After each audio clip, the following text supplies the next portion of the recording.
what happens here, can you see this medium here? It's kind of stretched out.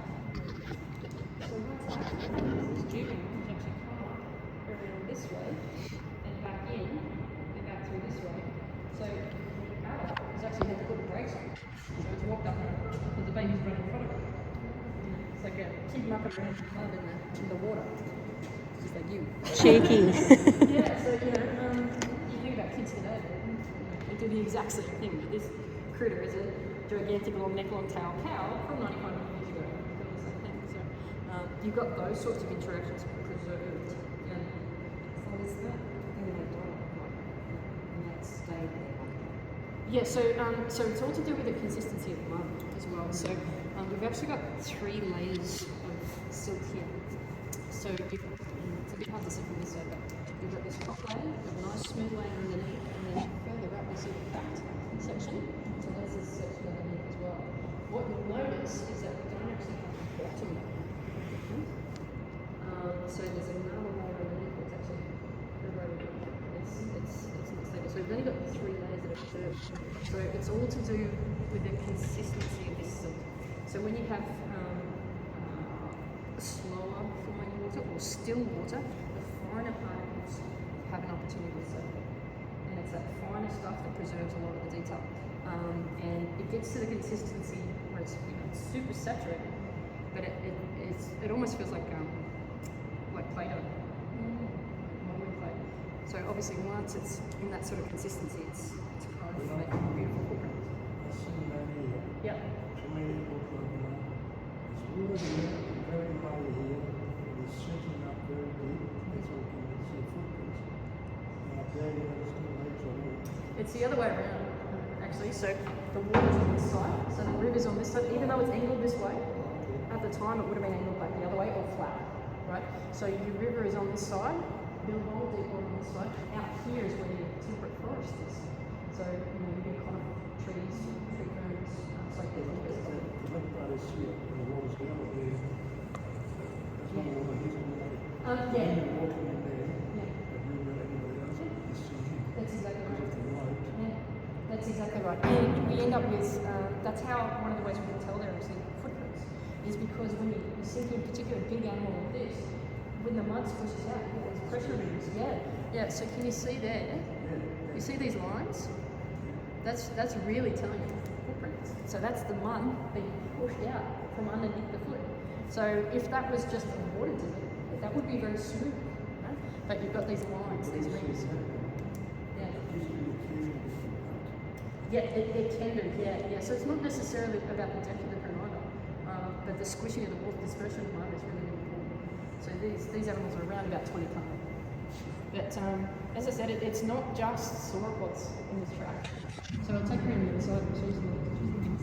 Come this way.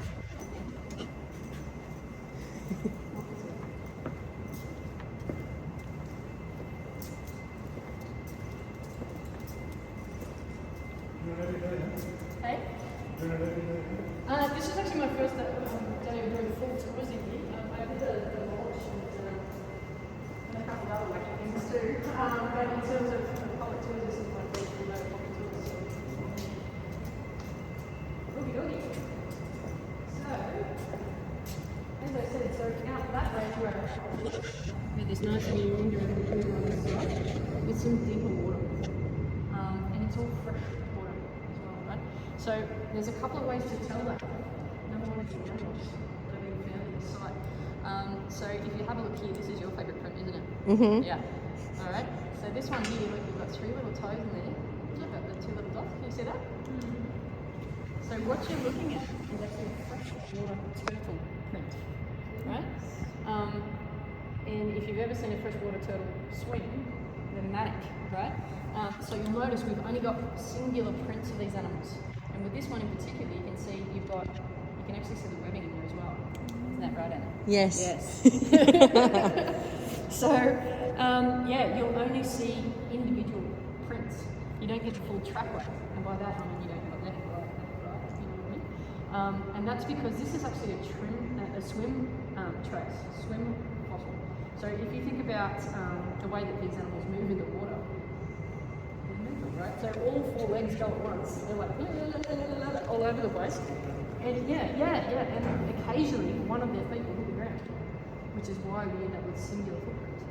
Right? So we've got deeper fresh water here. And if you come up a little bit further,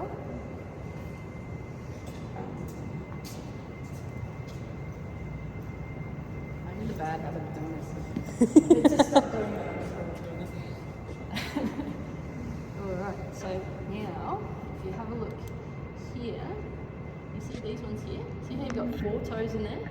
And if you have a look, this one sort of goes up this way and sort of keeps going.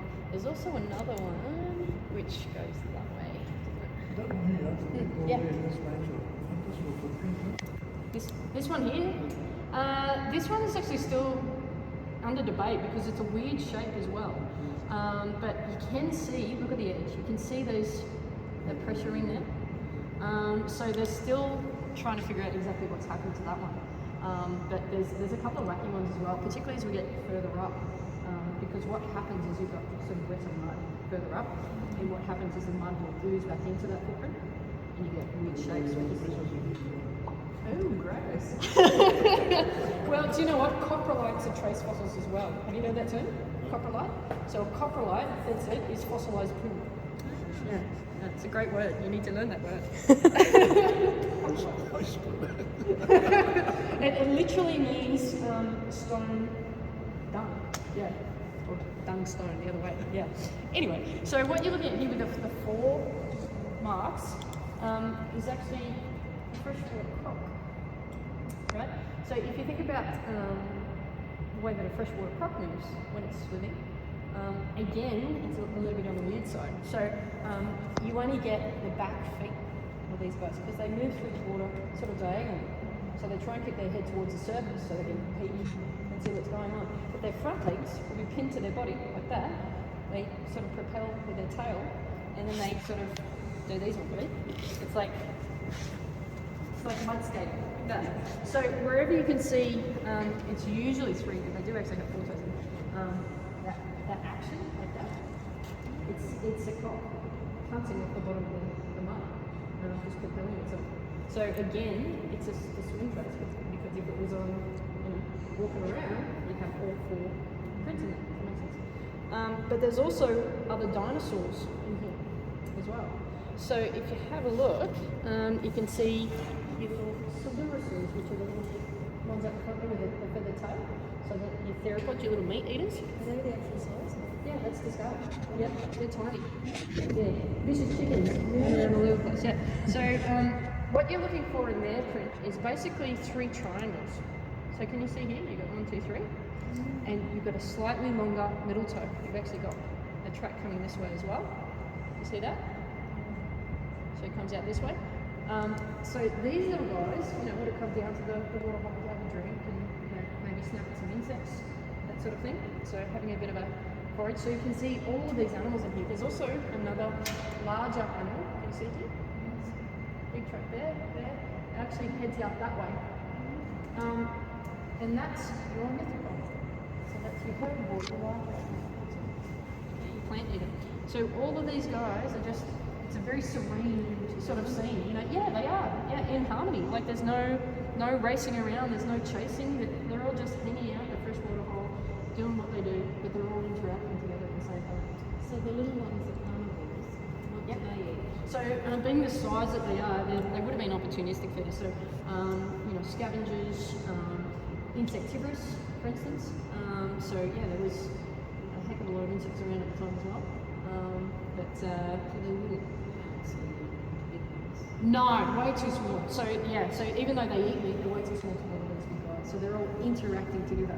It's kind of like if you think about I was saying today, like you think about the plains of Africa, right? You think about the herds, the multitudes, varieties of animals all moving around together on the plains, and they would have been doing the exact same thing. Hanging out in fresh water holes, having a drink, having a swim. Dinosaurs were doing the same thing, which I loved about. What are those? These ones, unknown. There's a lot of stuff in these tracks. They could just be water divots, but there's a lot of things. This track is just still being studied. Even just having a look, you can start to see all sorts of things that actually haven't been described yet. So the papers really haven't come out on this site yet. So where did you learn all this stuff? Like, what's your background? For here, I have an interesting background. So I studied all sorts of things, not paleontology. Yeah, I mean, I fell in love with dinosaurs when I was 6. Just never grew out of it. I'm just a massive dino dog. So that's what happened. Dino dog. Dino dog. I'm proud. Alrighty, so what's interesting is you see how I was talking about the different layers. So you can see you've got a nice layer on top. You've got this nice smooth bit here, and then you've got this section underneath. So this is more sandstone cracked up bit. So we've lost that top layer, and we've got this exposed layer here. You can see it's huge.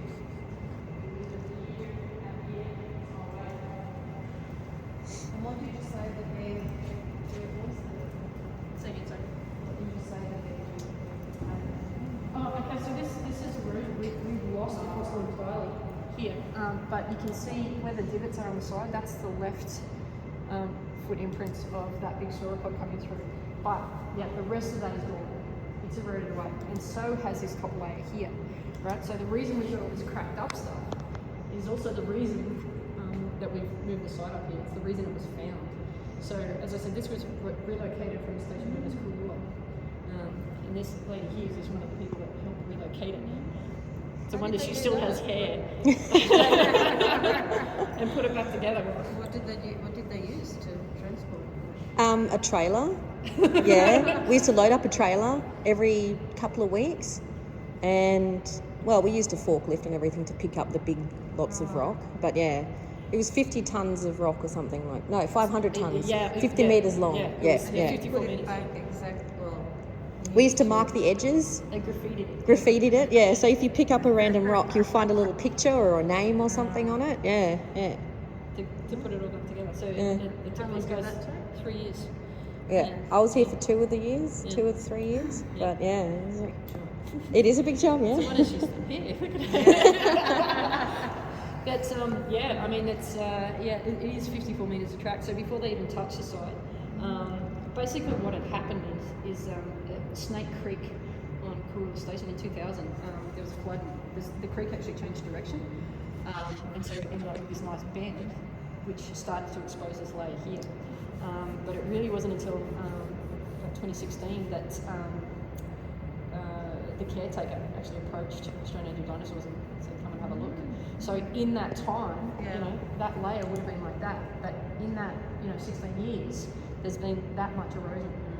And knowing that, we've lost all that detail there. That's why they made the decision to cut it up and move it up here. If they were to leave it in Snake Creek, they would have lost the whole thing. It would have eroded away. So how far out do dinosaurs go, like in Australia? Yeah, they're all over Australia. Even at the part of the coast they need to be. Yeah, it depends on the layer though. So they're not going to be found everywhere because the coast is much humid. So there's a little bit more upheaval, but the centre of Australia in particular is really stable. No, it doesn't have to be flat. It just depends on the layer that's exposed. So around here we have what we call the Winton Formation, which is all considered to be 95, 98 million years old. But this formation actually goes across into the territory, down into South Australia as well. But dinosaur stuff is everywhere. It's just that we're actively looking. We have a dig every single year. But places like this, not-for-profits, are popping up all over the place, like private enterprises, and that's what's driving the science. So it will be fairly exponential from here on out, which is good. But you can see the damage that's happened. But even in the underneath layers, I mean, you can still see things like prints coming through, even the little guys.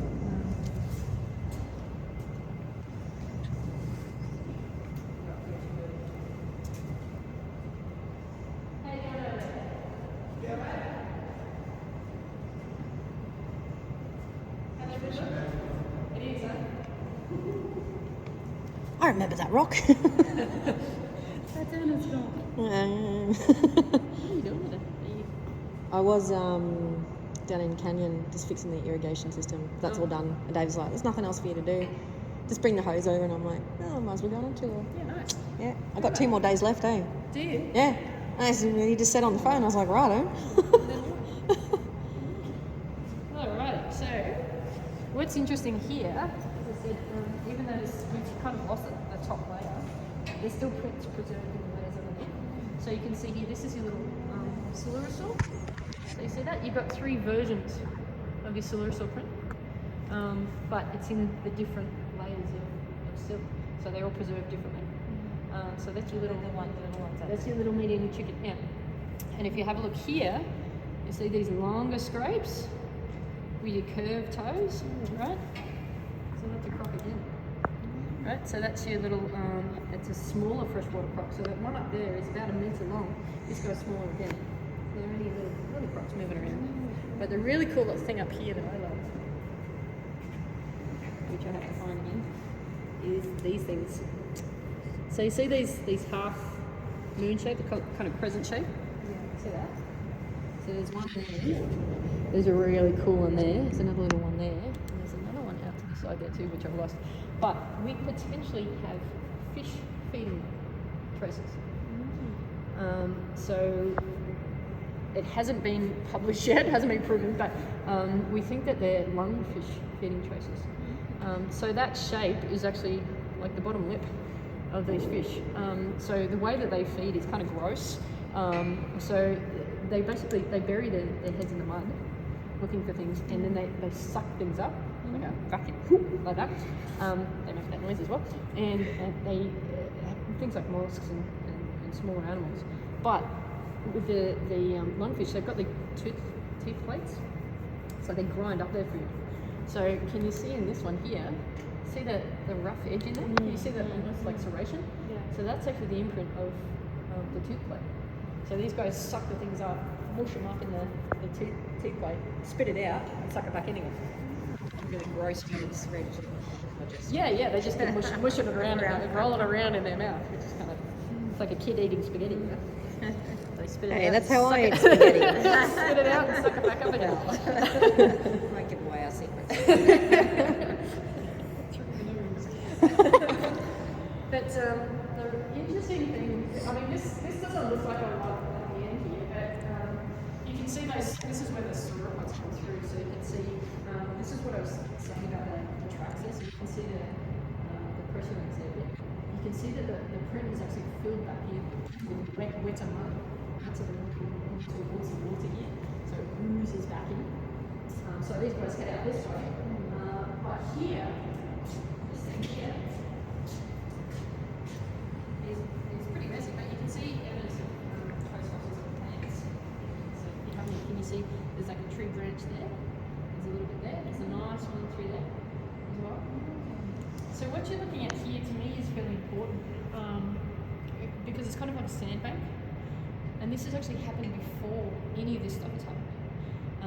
So as I said, we've got about a week's worth of time here, but what's happened here is before this stuff has been laid down, there's been quite a rapid flow, so a fast moving of water coming from that way up this way. And when you've got fast water, you know, things like the Blue Roses, things like that.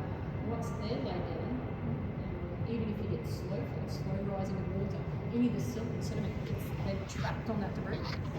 So you end up with these mud banks, like a sandbank. And to me, what I think about is that maybe it was this bank that actually jammed the water to get the perfect consistency of mud for all of this to have been preserved. Say that again. So if you've got this bank here, you know, it could act as a bit of a dam, so that you get a deeper layer of water, right?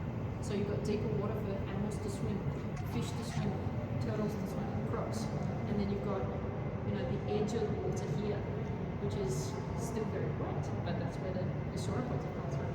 So they walk around the edge of the water.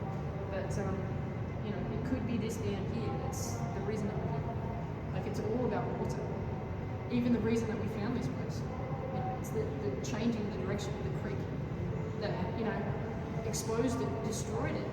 But it's also the reason that we found it. So I really think it's quite serendipitous. But yeah,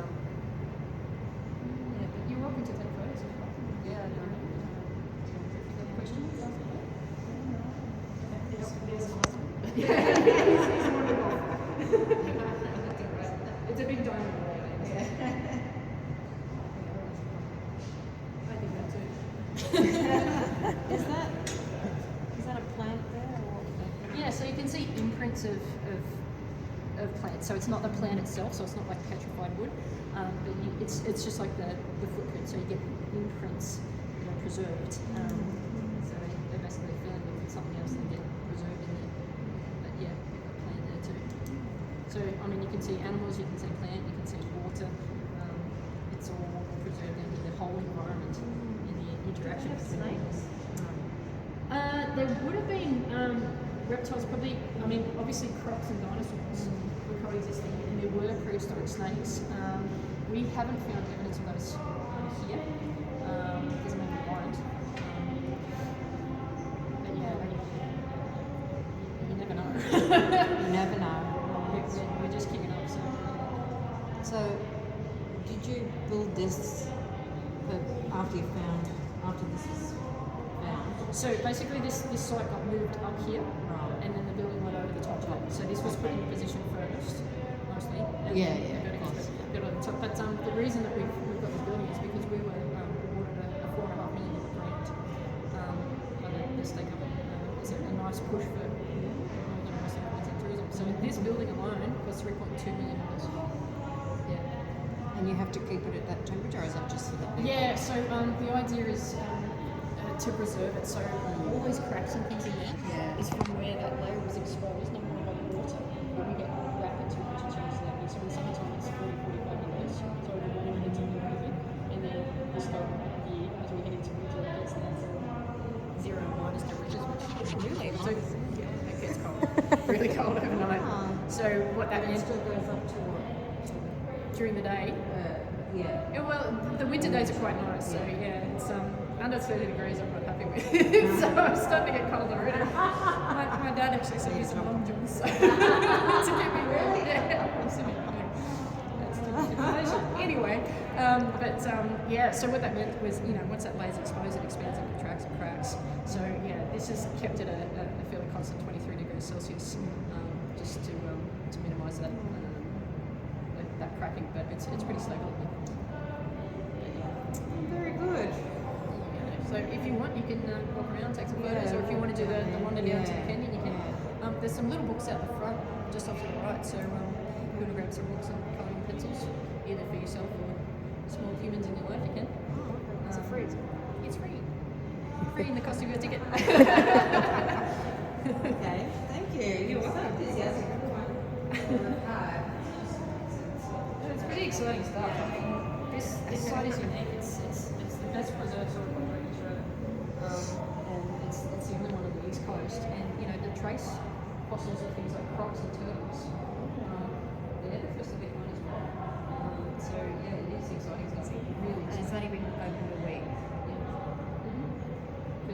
for general public. It was launched this Saturday. Not last Saturday, the big open day. The building was full of people. Okay, thank you so much. Thanks for coming out and having a look. Yeah, that's great. Thank you. See you later.